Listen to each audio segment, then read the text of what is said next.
നമസ്കാരം. ഹലോ ഡോക്ടറിലേക്ക് സ്വാഗതം. വൃക്കകളുടെ ആരോഗ്യം തകരാറിലാകുക എന്നത് പ്രമേഹത്തിന്റെ ഗുരുതരമായ സങ്കീർണതകളിൽ ഒന്നാണ്. പ്രമേഹവും വൃക്കകളുടെ ആരോഗ്യവും എന്ന വിഷയം തന്നെയാണ് ഇന്ന് ഹലോ ഡോക്ടറിൽ ചർച്ച ചെയ്യുന്നത്. കോട്ടയം ഗവൺമെന്റ് മെഡിക്കൽ കോളേജിലെ നെഫ്രോളജി വിഭാഗം assistant professor doctor Nishitha Mohan ഫിലിപ്പാണ് ഇന്ന് നമുക്കിപ്പോൾ ചേരുന്നത്. ഡോക്ടർ, ഹലോ ഡോക്ടറിലേക്ക് സ്വാഗതം. ഡോക്ടർ, ആദ്യം തന്നെ ഈ പ്രമേഹം എങ്ങനെയെല്ലാമാണ് വൃക്കകളുടെ ആരോഗ്യത്തെ ബാധിക്കുന്നത്? വൃക്കകളുടെ പ്രവർത്തനം തകരാറിലാവുന്നത് എപ്പോഴാണ് ഡോക്ടർ?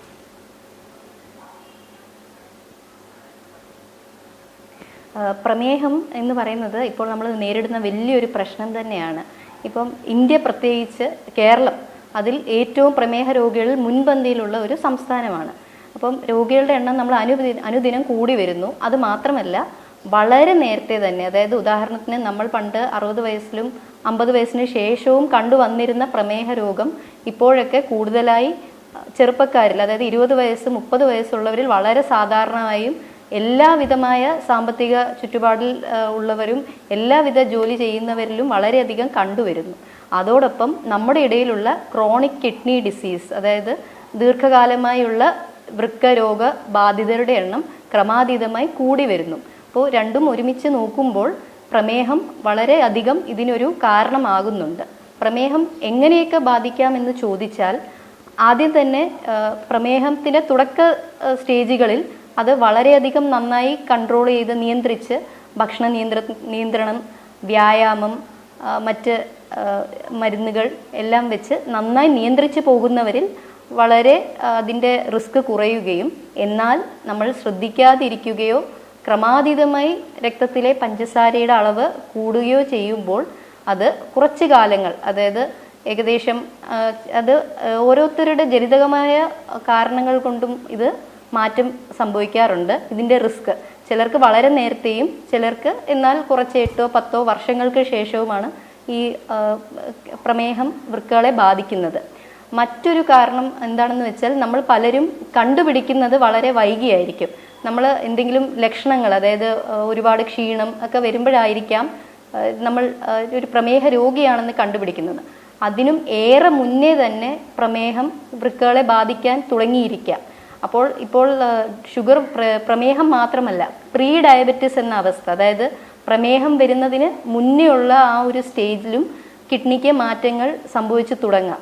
അപ്പോൾ ആ കിഡ്നി ഒരു ഫിൽട്ടർ പോലെയാണ്. അതിലെ ചെറിയ രക്തക്കുഴലുകൾ വഴിയാണ് നമ്മുടെ രക്തം, അതിലെ വിഷാംശം എല്ലാം ശുദ്ധീകരിച്ച് അധികമായുള്ള ജലാംശം ശരീരത്തിൽ നിന്ന് കിഡ്നി വഴി പുറന്തള്ളുന്നു, മറ്റ് മാലിന്യങ്ങൾ പുറന്തള്ളുന്നു. ഇതെല്ലാം ചെയ്യുന്നത് നമ്മുടെ അരിപ്പ പോലെ പ്രവർത്തിക്കുന്ന മറ്റ് കർമ്മങ്ങൾക്കൊപ്പം ഈ പ്രവർത്തനം ഏറ്റെടുത്തിരിക്കുന്ന വൃക്കയുടെ പ്രവർത്തനം മൂലമാണ്. അപ്പോൾ ഈ ചെറിയ ചെറിയ രക്തക്കുഴലുകളിൽ ഡാമേജ് വരുന്നു. പിന്നെ കുറേ സ്റ്റേജ് അഡ്വാൻസ്ഡ് ആവുമ്പോൾ ഈ കിഡ്നി, ഈ ഫിൽട്ടർ പോലെ ഇരിക്കുന്ന കിഡ്നി വഴി ശരീരത്തിൻ്റെ ഉള്ളിലെ ആൽബുമിൻ എന്ന പ്രധാനപ്പെട്ട പ്രോട്ടീൻ ലീക്കായി തുടങ്ങുകയും ചെയ്യും. അതാണ് പലരും മൂത്രത്തിൽ പത ശ്രദ്ധിച്ചു തുടങ്ങി എന്ന് പറഞ്ഞ് നമ്മുടെ അടുത്ത് വരുന്നത്. ആ പത എന്ന സ്റ്റേജ് എന്ന് പറയുന്നത് പൊതുവെ മൂത്രത്തിലെ ആൽബുമിൻ വരുന്നതാണ്.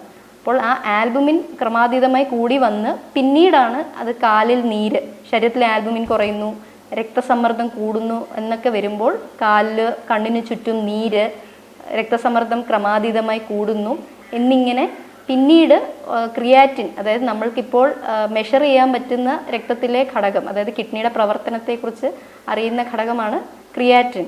അത് രക്തത്തിൽ ടെസ്റ്റിംഗ് കൂടി വരികയും ചെയ്യുന്നു. അപ്പോൾ ഇത് ഒരു രീതിയിലാണ് കിഡ്നിയിലെ ബാധിക്കുന്ന ഒരു രീതി. ഇത് മാത്രമല്ല, പ്രമേഹം ക്രമാതീതമായി കൂടിയിരിക്കുന്നവരിൽ ഇടയ്ക്കിടയ്ക്ക് പഴുപ്പ്, ഇൻഫെക്ഷൻ, അതായത് ചിലപ്പോൾ കാലിലെ വ്രണങ്ങളായിരിക്കാം, അല്ലെങ്കിൽ വൃക്കകളിൽ ബാധിക്കുന്ന പഴുപ്പായിരിക്കാം, മൂത്രസഞ്ചിയിലെ പഴുപ്പായിരിക്കാം, മറ്റ് ന്യൂമോണിയ പോലെ മറ്റ് ഇൻഫെക്ഷൻസ് വീണ്ടും വീണ്ടും വരുന്നു. ഇതെല്ലാം പലപ്പോഴായി വരുന്നത് വൃക്കകളുടെ പ്രവർത്തനത്തെ ബാധിക്കാറുണ്ട്. പിന്നെ അടുത്തതായി പറയുന്നത്, നമ്മൾ ഈ മൂത്രസഞ്ചി ഒരു മസിലിൻ്റെയും നെർവിൻ്റെയൊക്കെ കൺട്രോളിലാണ് അതിൻ്റെ പ്രവർത്തനം ഇരിക്കുന്നത്. അപ്പോൾ പലപ്പോഴും വളരെയധികം കാലം പ്രമേഹം ബാധിച്ചവരിൽ മൂത്രസഞ്ചിയുടെ പ്രവർത്തനത്തിനും താറുമാറുകൾ സംഭവിക്കാറുണ്ട്.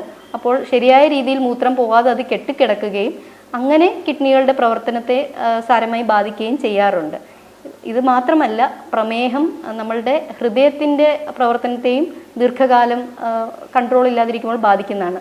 അല്ലെങ്കിൽ കിഡ്നിയുടെ പ്രവർത്തനത്തിന് പ്രശ്നം വരുമ്പോൾ തന്നെ പലർക്കും ഹൃദയാഘാതം അല്ലെങ്കിൽ ഹൃദയത്തിൻ്റെ പമ്പിങ് പ്രശ്നം തുടങ്ങിയവയും കണ്ടുവരാറുണ്ട്. അപ്പോൾ ഹൃദയവും വൃക്കകളും തമ്മിൽ വളരെയധികം ബന്ധപ്പെട്ടിരിക്കുന്ന അവയവങ്ങളാണ്. അപ്പോൾ ഹൃദയത്തിൻ്റെ പ്രവർത്തനത്തിൽ എപ്പോഴെങ്കിലും ഒരു താറുമാറ് സംഭവിക്കുമ്പോൾ അത് വൃക്കകളുടെ പ്രവർത്തനത്തെയും ബാധിക്കാറുണ്ട്. ഇങ്ങനെ പല രീതിയിൽ പ്രമേഹം വൃക്കകളുടെ ആരോഗ്യത്തെ ബാധിക്കുന്നുണ്ട്. വ്യക്തമാണ് ഡോക്ടർ. വൃക്കകളുടെ ആരോഗ്യം സംരക്ഷിക്കുന്നതിന് പ്രമേഹ രോഗികൾ ശ്രദ്ധിക്കേണ്ടത് എന്തെല്ലാമാണ് ഡോക്ടർ? എങ്ങനെ രോഗം തടയാം?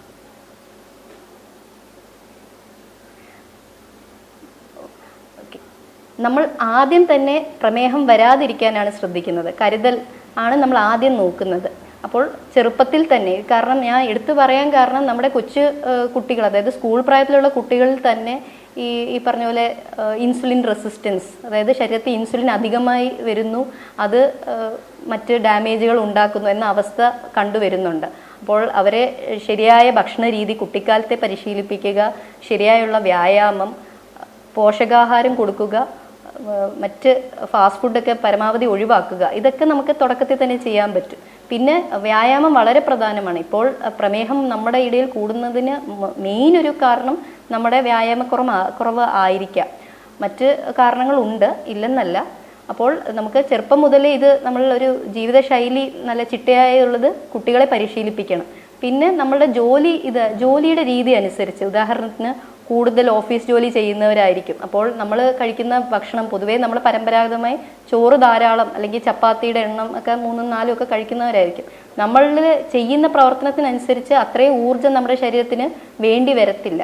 അപ്പോൾ അതനുസരിച്ച് നമുക്ക് കാലറി എത്ര വേണം അത് നമുക്ക് നിയന്ത്രിക്കാൻ പറ്റും. കാരണം ഇതെല്ലാം പിന്നീട് ശരീരത്തിൻ്റെ വെയിറ്റ് കൂടുന്നതും എല്ലാം കിഡ്നിയുടെ പ്രവർത്തനത്തെ ബാധിക്കുന്നതാണ്. അപ്പം തൂക്കം കൂടാതെ നോക്കുക, ശരീരഭാരം ക്രമപ്പെടുത്തുന്നതിനോടൊപ്പം ആഹാരത്തിലുള്ള ക്രമപ്പെടുത്തൽ, വ്യായാമം, അതായത് ആഴ്ചയിൽ ഒരു അരമണിക്കൂർ വെച്ച് ഒരു 5 ദിവസമേലും ഒരു മോഡറേറ്റ് എക്സസൈസ്, എറോബിക് എക്സസൈസ് ഒക്കെ വ്യായാമം നമ്മുടെ ജീവിതത്തിൽ ഉൾപ്പെടുത്തുന്നത്, അധികം മറ്റ് മാനസിക സമ്മർദ്ദത്തിൽ പെടാതെ, കാരണം ഇതെല്ലാം നമ്മളുടെ ശരീരത്തിൻ്റെ ആരോഗ്യ വ്യവസ്ഥയെ സാരമായി ബാധിക്കുന്നതാണ്. അപ്പോൾ ഇതൊക്കെ നമുക്ക് തുടക്കത്തിൽ പ്രമേഹം വരാതിരിക്കാനുള്ള മാർഗങ്ങളിൽ പെടുന്നതാണ്. പ്രമേഹം വന്നു കഴിഞ്ഞാൽ ആഹാര നിയന്ത്രണം, വ്യായാമം, ഇത് രണ്ടും ആരംഭകാലങ്ങളിൽ പ്രമേഹത്തെ പിടിച്ചു നിർത്താൻ വളരെയധികം ഉപകരിക്കുന്നതാണ്. ഇത് രണ്ടും കൊണ്ട് നിർത്താൻ പറ്റാത്തപ്പോൾ മാത്രമേ നമ്മൾ മരുന്നിലേക്ക് തിരികുകയുള്ളൂ. മരുന്നുകൾ തന്നെ പലതരമുണ്ട്. ഗുളികകളിൽ നിൽക്കാത്തതാണ് പലപ്പോഴും ഇൻസുലിനിലേക്ക്, ടൈപ്പ് 2 ഡയബറ്റീസിൽ നമ്മൾ പോകുന്നത്. ഇപ്പോൾ ഗുളികകളുടെ കാര്യം പറയുവാണെങ്കിൽ പ്രമേഹത്തിൽ വളരെയധികം റിസർച്ചുകൾ നടക്കുകയും പണ്ടുള്ളതിനേക്കാൾ വളരെയധികം കിഡ്നിയുടെ പ്രവർത്തനത്തെ മെച്ചപ്പെടുത്തുന്ന രീതിയിലുള്ള മരുന്നുകൾ പ്രമേഹ രോഗികൾക്ക് വേണ്ടി നിർമ്മിക്കപ്പെടുന്നു. അതിപ്പോൾ വളരെയധികം വിലക്കുറവിലൊക്കെ നമ്മുടെ നാട്ടിലും കിട്ടിത്തുടങ്ങിയിട്ടുണ്ട്. ചിലതൊക്കെ പ്രാരംഭ ദശയിലാണ്. റിസർച്ചൊക്കെ മറ്റ് വിദേശങ്ങളിൽ നടക്കുന്നെങ്കിലും നമുക്കതൊന്നും ലഭ്യമല്ല. അപ്പോൾ ഇങ്ങനത്തെ ഡോക്ടറുടെ നിർദ്ദേശാനുസരണം ലഭ്യമായ മരുന്നുകളിൽ അവർക്ക് ഉചിതമായത് ഏതാണെന്ന് തിരഞ്ഞെടുക്കുകയും അതുവഴി പ്രമേഹത്തെ വളരെയധികം കൺട്രോളിൽ വരുത്തുകയും ചെയ്യണം. പിന്നെ മറ്റൊന്നെന്ന് പറയുന്നത് നമ്മൾ ഷുഗർ ടെസ്റ്റ് ചെയ്യുന്നത്. അപ്പോൾ പലപ്പോഴും കണ്ടുവരുന്ന ഒരു തെറ്റായ പ്രവണത എന്ന് പറഞ്ഞാൽ എല്ലാവരും ഫാസ്റ്റിംഗ് ഷുഗർ നോക്കും, FBS.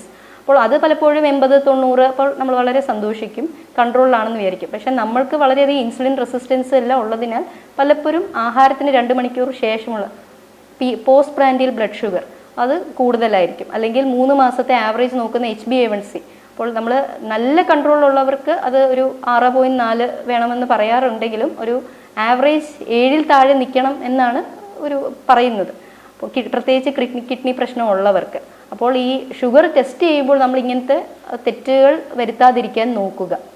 പിന്നീട് ചെയ്യേണ്ടത് മൂത്രത്തിലെ അതായത് നമുക്ക് ലക്ഷണങ്ങൾ വരുന്നതിന് മുന്നേ തന്നെ മൂത്രത്തിലെ ആൽബുമിൻ പോകാൻ തുടങ്ങും. അപ്പോൾ ആ സ്റ്റേജിൽ തന്നെ കണ്ടുപിടിക്കുകയോ അല്ലെങ്കിൽ അത് വരാതെ നോക്കുകയോ ചെയ്യുന്നതാണ് ഏറ്റവും നല്ലത്. അപ്പോൾ ഇടയ്ക്ക് വർഷത്തിൽ ഒരിക്കലെങ്കിലും മൂത്രത്തിലെ മൈക്രോ ആൽബുമിൻ ടെസ്റ്റിംഗ് ചെയ്യുന്നത് നമ്മൾ രോഗനിർണയം നേരത്തെ ആക്കാനും അതുവഴി ഉചിതമായ മരുന്നുകൾ കഴിച്ച് രോഗം കൂടാതെ നോക്കുകയും ചെയ്യാൻ പറ്റും. പിന്നെ ആഹാരത്തിൽ എടുത്തു പറയേണ്ട കാര്യം ഉപ്പാണ്. ഉപ്പ് അഥവാ സോഡിയം ക്ലോറൈഡ് അത് നമ്മളുടെ ശരീരത്തിൽ പ്രത്യേകിച്ച് വൃക്കകൾക്ക് വളരെയധികം ദോഷം ചെയ്യുന്നതാണ്. അതായത് പ്രമേഹം വന്ന ഒരു ആൾക്ക് വൃക്കകളിൽ ഏറ്റവും മോശപ്പെടാൻ കൂടുതലായി പ്രേരിപ്പിക്കുന്ന ഒരു ഘടകം എന്ന് പറയുന്നത് ശരീരത്തിൻ്റെ ഉപ്പിൻ്റെ അംശം വളരെയധികം കൂടുന്നു. അത് വൃക്കകൾ കൂടുതലായി ഡാമേജുകൾ, അതായത് ക്രോണിക് ഡാമേജുകളിലേക്ക് നയിക്കുന്നു. ഒപ്പം രക്താതിസമ്മർദ്ദവും കൂടുന്നു. അപ്പോൾ ഉപ്പിൻ്റെ കാര്യം പ്രത്യേകം ശ്രദ്ധിക്കണം. പിന്നെ ഡോക്ടറുടെ നിർദ്ദേശാനുസരണം ഷുഗർ, അതായത് പഞ്ചസാരയുടെ അളവ്, രക്തസമ്മർദ്ദം, പിന്നെ കൊളസ്ട്രോൾ ഇതെല്ലാം നിയന്ത്രിച്ച് നിർത്തണം. ഒപ്പം വ്യായാമവും ശരിയായ ഭക്ഷണ രീതികളും പിന്തുടരുകയും ചെയ്യണം. അനാവശ്യമായ മരുന്നുകൾ, മറ്റു ഒറ്റമൂലി ചികിത്സ അതൊക്കെ സ്വയമേ ഉള്ളത് ഒഴിവാക്കുക. പിന്നെ പൊതുവെ ഒരിക്കൽ നല്ല രീതിയിൽ പ്രമേഹം വന്നു കഴിഞ്ഞാൽ ഒറ്റമൂലികളൊന്നും അതിൽ ഫലിക്കാറില്ല. വളരെ നേരത്തെയുള്ള സ്റ്റേജുകളിലാണെങ്കിൽ നമുക്ക് ലഭ്യമായ, നമ്മൾക്ക് ചെറിയ ചെറിയ വ്യായാമത്തിലൂടെ ആഹാരത്തിലൂടെ നിയന്ത്രിക്കാമെങ്കിലും വളരെയധികം അഡ്വാൻസ്ഡ് ആയ സ്റ്റേജുകളിൽ നമുക്ക് മരുന്ന് തന്നെ കഴിക്കേണ്ടി വരും. അപ്പോൾ അതെല്ലാം ശ്രദ്ധിക്കുക. പിന്നെ കൂടെ ഇൻഫെക്ഷൻ വരുന്നതൊക്കെ തടയാനും നോക്കുക. ഇതെല്ലാം നമ്മളുടെ കിഡ്നിയുടെ ആരോഗ്യത്തെ വളരെയധികം മെച്ചപ്പെടുത്താൻ ഉപകരിക്കും. വ്യക്തമാണ് ഡോക്ടർ. നമ്മളോടൊപ്പം ഒരു പ്രേക്ഷക കൂടി ചേരുന്നുണ്ട്. തിരുവനന്തപുരത്ത് നിന്നും ലതയാണ്. ലത, ഡോക്ടറോട് ചോദിച്ചോളൂ. ആയിക്കോട്ടെ. ഓക്കെ. ഹലോ. എനിക്ക് ഒന്ന് 6.8 ഉണ്ട്. ഹലോ. ഷുഗറിന്റെ ഇത്. അപ്പൊ ഇതുമായിട്ട് ബന്ധപ്പെട്ട ഹലോ, സൂക്ഷിക്കേണ്ടത് HbA1c 6.8 ഉണ്ട്. ഉണ്ട് എന്നാണ് പറഞ്ഞത്. അപ്പൊ ഓക്കെ. അപ്പൊ പ്രായം എത്രയാണ്? 59. 59 വയസ്സുണ്ട്. HbA1c 3 മാസത്തെ ഷുഗറിന്റെ നിലവാരമല്ല, നിലവാരം 6.8 ആണ് വന്നത്. 6.8. മറ്റ് അസുഖങ്ങൾ എന്തെങ്കിലും ഉണ്ടോ പ്രമേഹം അല്ലാതെ? വേറെ അസുഖങ്ങളൊന്നും ഇല്ല. രക്തസമ്മർദ്ദമൊക്കെ നോക്കി ചെക്ക് ചെയ്തിട്ടുണ്ടല്ലോ? ഉണ്ട്.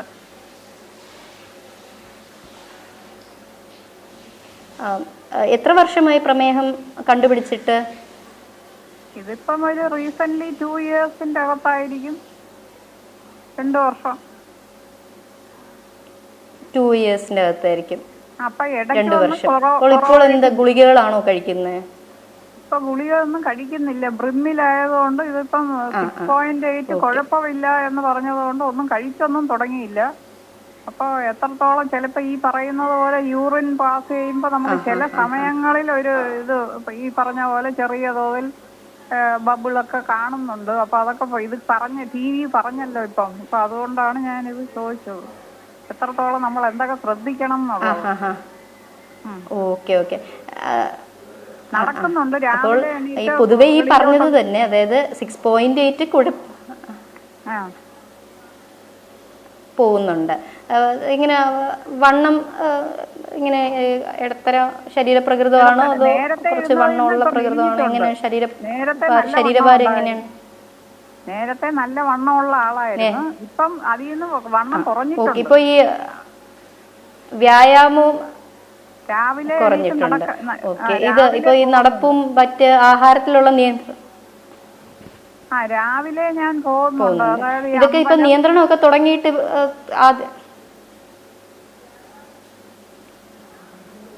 എല്ലാം പോകുന്നുണ്ട്. ഓക്കെ. ഇപ്പോൾ പറയുവാണെങ്കിൽ വളരെയധികം കൺട്രോൾ ചെയ്ത് പോകുന്ന ഒരാളാണ്. അത്യാവശ്യം ഭക്ഷണത്തിലും അത് മാത്രമല്ല വ്യായാമവും എല്ലാം ഒപ്പം കൊണ്ടുപോകുന്നുണ്ട്. അപ്പോൾ നമ്മളിത് ഭക്ഷണ നിയന്ത്രണമാണ് നമ്മൾ ചെയ്യുന്നതെങ്കിൽ അത് കറക്റ്റായിട്ട്, അതായത് ഈ പറഞ്ഞ പോലെ വളരെ സ്ട്രിക്റ്റ് ആയിട്ട് അത് ഫോളോ അപ്പ് ചെയ്യണം. പക്ഷേ യൂറിനിൽ ചെറിയ ബബിൾസ് ശ്രദ്ധിച്ച് തുടങ്ങിയത് കൊണ്ട് തീർച്ചയായിട്ടും അത് ഞാനീ പറഞ്ഞ urine micro albumin by creatine എന്ന് പറഞ്ഞ പരിശോധന, അല്ലെങ്കിൽ 24 മണിക്കൂറിൽ എത്ര യൂറിനിൽ ആൽബുമിൻ പോകുന്നുണ്ട് അതൊന്ന് ശ്രദ്ധിക്കണം. ചിലപ്പോൾ ഈ നമ്മൾ എന്തെങ്കിലും ടോയ്ലറ്റിൽ കെമിക്കലൊക്കെ ഉണ്ടെങ്കിൽ ഇതുപോലെ പതയൊക്കെ വരാറുണ്ട്. പക്ഷെ സ്ഥിരമായി പത കാണുന്നു നമ്മൾ ടെസ്റ്റ് ചെയ്യുമ്പോൾ ഷുഗർ ടെസ്റ്റ് ചെയ്തപ്പോൾ ആൽബുമിൻ നില്ലാണ് വന്നത്. ഷുഗർ ടെസ്റ്റിന്റെ കൂടെ പക്ഷെ അത് നമ്മൾ യൂറിൻ ആൽബുമിൻ മാത്രം ടെസ്റ്റ് ചെയ്യുന്നത് അത് നമുക്കൊരു ഏകദേശ ധാരണ മാത്രമേ തരത്തുള്ളൂ. നമുക്ക് തീർത്തും വളരെ 30 മില്ലിഗ്രാമിലൊക്കെ ഉള്ള ആൽബുമിനിൽ ഏറെയാണെങ്കിൽ നമുക്ക് പ്രശ്നം എന്നാണ് നമ്മൾ പറയുന്നത്. അപ്പോൾ അത്രയും ചെറിയ രീതിയിലൊക്കെയുള്ള ആൽബുമിൻ ടെസ്റ്റ് ചെയ്യണമെങ്കിൽ അതിന് മാത്രമായിട്ടുള്ള മൈക്രോ ആൽബുമിൻ പരിശോധന പൊതുവെ എല്ലാ നല്ല ലാബുകളിലും കിട്ടും. നമ്മൾ യൂറിൻ റൂട്ടീനിലൂടെ ആൽബുമിൻ പ്ലസ് അല്ലെ ആൽബുമിൻ ട്രേസ് എന്നൊക്കെ എഴുതി വരാറുണ്ട്. അതല്ലാതെ മൈക്രോ ആൽബുമിൻ പരിശോധന പ്രത്യേകിച്ച് നമ്മൾ ലാബിൽ പോയി പറഞ്ഞാൽ നമുക്ക് ചെയ്യാൻ പറ്റും. അതെന്താണേലും ഒന്ന് ചെയ്യണം. ഇൻ കേസ് അതിലെന്തെങ്കിലും ഒരു വേരിയേഷൻ ഉണ്ടെങ്കിൽ ഈ പറഞ്ഞ പോലെ ഷുഗർ കൺട്രോൾ വളരെ ഏറ്റവും കൺട്രോൾ ചെയ്ത് വെക്കുകയാണെങ്കിൽ നമ്മളുടെ വൃക്കകളുടെ ആരോഗ്യം ദീർഘകാലം നല്ല മികച്ച രീതിയിൽ സംരക്ഷിച്ച് നിർത്താൻ പറ്റും. പിന്നെ ആഹാരത്തിൽ ഈ പറഞ്ഞ പോലെ ഉപ്പിൻ്റെ അളവ് ഏറ്റവും കുറയ്ക്കുക, മറ്റ് വ്യായാമവും അനാവശ്യമായ മരുന്ന് ഉപയോഗങ്ങളെല്ലാം ഒഴിവാക്കുക, ഒപ്പം കൊളസ്ട്രോള്, പ്രഷർ എല്ലാം കറക്റ്റ് സമയത്ത് നോക്കുക. ഇത്രയും കാര്യങ്ങൾ ശ്രദ്ധിച്ചാൽ മതി. ഡോക്ടർ, നമ്മളോടൊപ്പം ഒരു പ്രേക്ഷകൻ കൂടി ചേരുന്നുണ്ട്, തോമസ് തിരുവല്ലയിൽ നിന്നും. തോമസ്, ഡോക്ടറോട് ചോദിച്ചോളൂ. Good afternoon doctor. Hello hello, കേൾക്കാമോ ഡോക്ടർ? കേൾക്കാമോ? Hello, good afternoon. Good afternoon doctor. ഞാൻ തിരുവല്ലയിൽ നിന്നാണ് വിളിക്കുന്നത്. പറഞ്ഞോളൂ.